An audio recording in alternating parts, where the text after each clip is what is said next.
Hello students, how are you.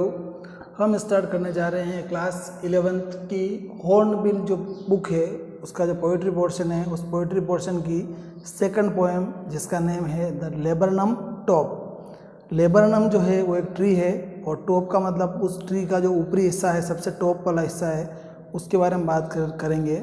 इस poem के अंदर जो राइटर है उसका नेम है टेड ह्यूज़। टेड ह्यूज़ ने ये जो पोएम लिखी है, इस पोएम के अंदर उसने इस लेबरनम ट्री, आपने देखा होगा येलो फ्लावर्स इसके ऊपर आते हैं और इसके जो सीड्स होते हैं, बीज, ये थोड़े से जहरीले होते हैं, विषैले होते हैं, पॉइजनस होते हैं।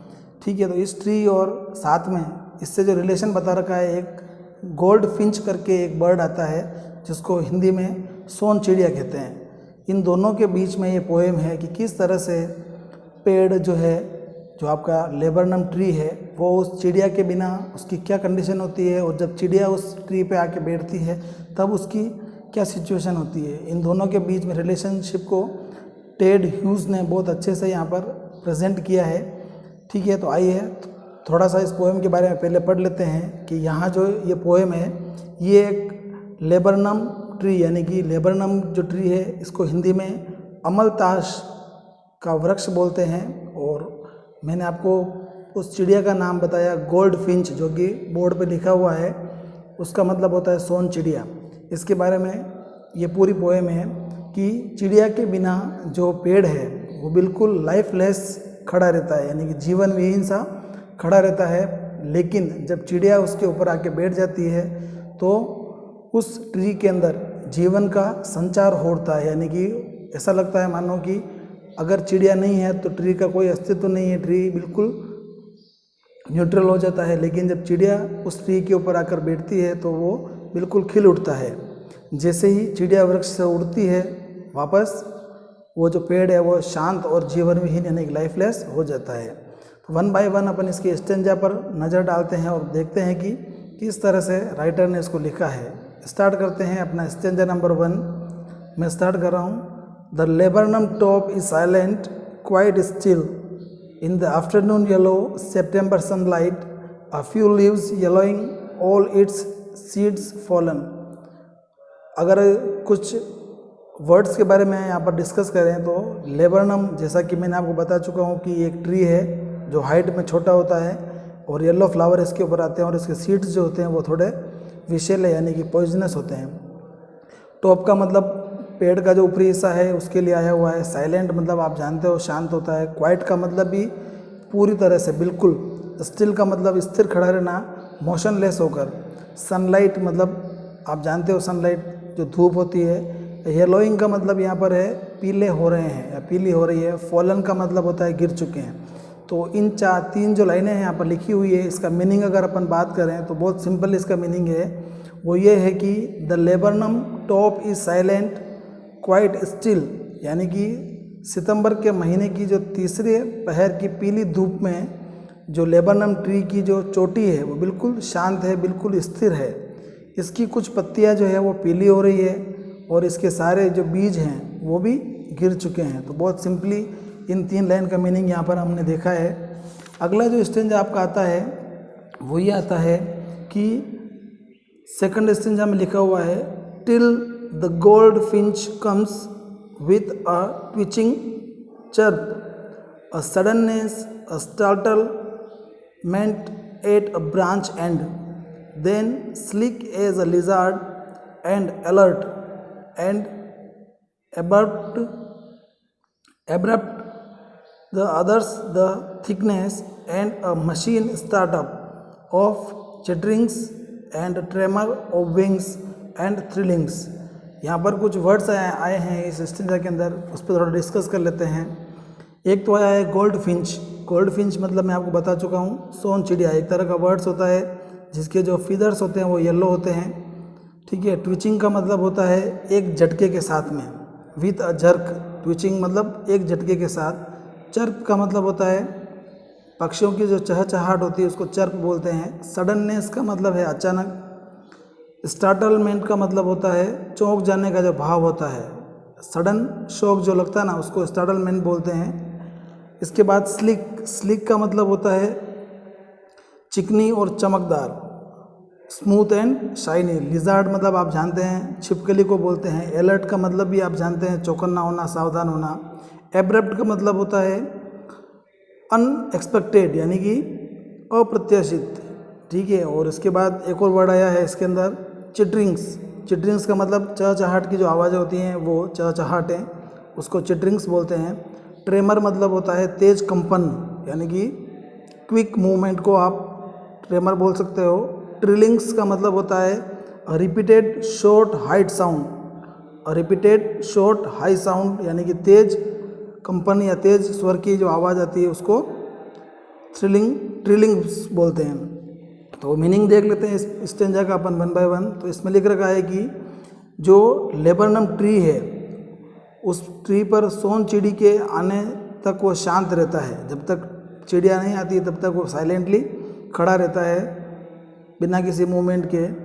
वह एक शाखा के छोर पर एक झटके के साथ यानी कि अचानक चिड़िया आती है और चहचहाती व चौंकाती हुई आती है। फिर वो छिपकली के समान पतली सी, चौकन्नी और अप्रत्याशित रूप से आ जाने वाली वह सोन चिड़ी अमलतास की जो पत्तियां हैं उन पत्तियों की सघनता में प्रवेश करती है, यानी जो उनकी लीव्स हैं उन लीव्स के अंदर जाकर एक डाली के ऊपर वो बैठ जाती है और चहचहाटों यानी पंखों के तेज कंपन और स्वर कंपन का एक यंत्र सा यानी एक सिलसिला शुरू हो जाता है। जैसी चिड़िया आती है तो उस चिड़िया के आने से पेड़ के अंदर एक अच्छा सा मूवमेंट हो जाता है, क्योंकि चिड़िया अपने पंखों को फड़फड़ाती है और चहचहाने की उसकी जो तीखी आवाज़ है उससे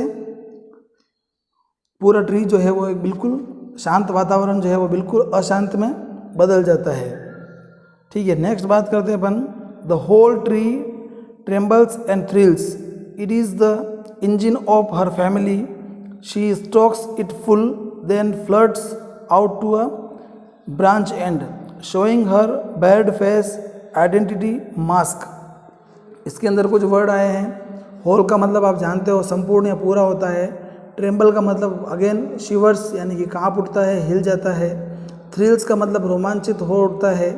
स्टोक्स का मतलब होता है जैसे एड्स फ्यूल टू फायर यानी कि आग में ईंधन डालती है। जिस तरह की अपन आग में घी डालते हैं ना, वो वाला काम करने का काम होता है स्टोक्स का, ठीक है ना।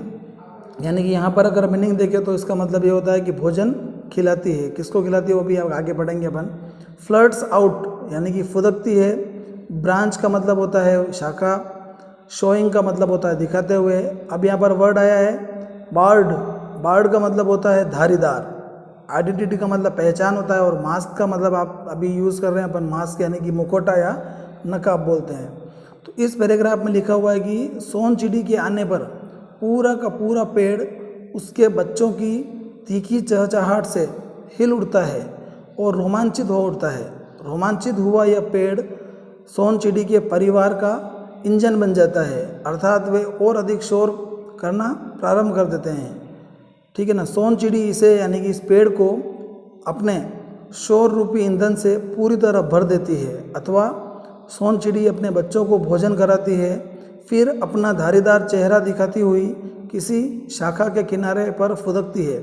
उसका जो चेहरा है वो ऐसा लगता है मानो उसने कोई मुकुटा पहन रखा हुआ हो, और अब यही मुकुटा उसकी पहचान बन गया। सोन चिड़ी का जो चेहरा होता है वो धारीदार होता है और ऐसा लगता है जैसे मानो उसने कोई चेहरे पर मास्क लगा रखा हो या मुकुटा पहन रखा हो, और ये उसकी पहचान है, ठीक है। तो इस तरह से अपना थर्ड स्टेंजा यहाँ पूरा होता है। और फाइनल स्टेंजा इस पोएम का है then with airy delicate whistle chirp whispering she launches away towards the infinite and the Lebanon subside to empty।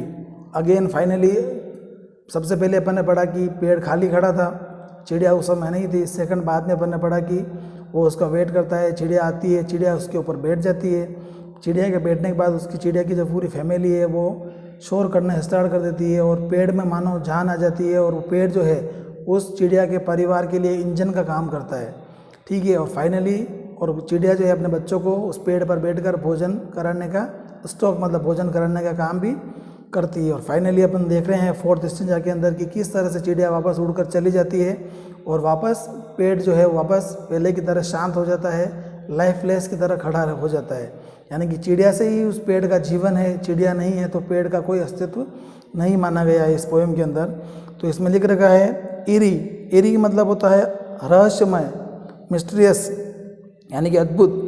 Delicate का मतलब यहाँ पर है बिल्कुल नाजुक या हल्की कह सकते हो आप। विसल चरप का मतलब होता है सीटी जैसी चहचहाट, थोड़ी तीखी आवाज़ होती है मानो सीटी बज रही हो उस चिड़िया की।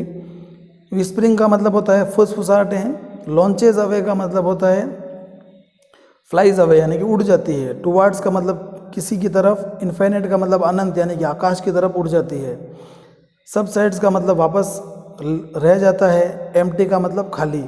तो बहुत सिंपल सा इसका मीनिंग है कि फिर अद्भुत नाजुक सी सीटी जैसी चहचहाटों व फुसफुसाहटों के साथ चिड़िया जो है वो अनंत यानी कि आकाश की ओर उड़ जाती है और एक बार पुनः जो लेबरनम ट्री है वो बिल्कुल पहले की तरह खाली हो जाता है। तो यहाँ पर हमने इस पोएम के बारे में 4 स्टेंजा पढ़े और चारों स्टेंजा का मीनिंग पढ़ा। अगर आप शॉर्ट में इसकी समरी देखना चाहें तो इतना सा है कि लाइफ के अंदर चीज़ें जो हैं वो एक दूसरे से अटैच होती है, एक दूसरे से जुड़ी हुई होती हैं। जिस तरह से यहाँ पर लेबरनम ट्री और गोल्ड फिंच जो बर्ड है उन दोनों का रिलेशन बता रखा है कि किस तरह से दोनों एक दूसरे से अटैच हैं। जिस तरह से पेड़ सोन चिड़ी के नहीं होने से बिल्कुल खाली हो जाता है, और अगर ट्री उस बर्ड की बात करें तो बर्ड को जो अपने बच्चों को जो भोजन कराने का और आनंद का जो समय होता है वो उस पेड़ के ऊपर उसका बीत जाता है। तो इस तरह से हमने इस पोएम को पढ़ा।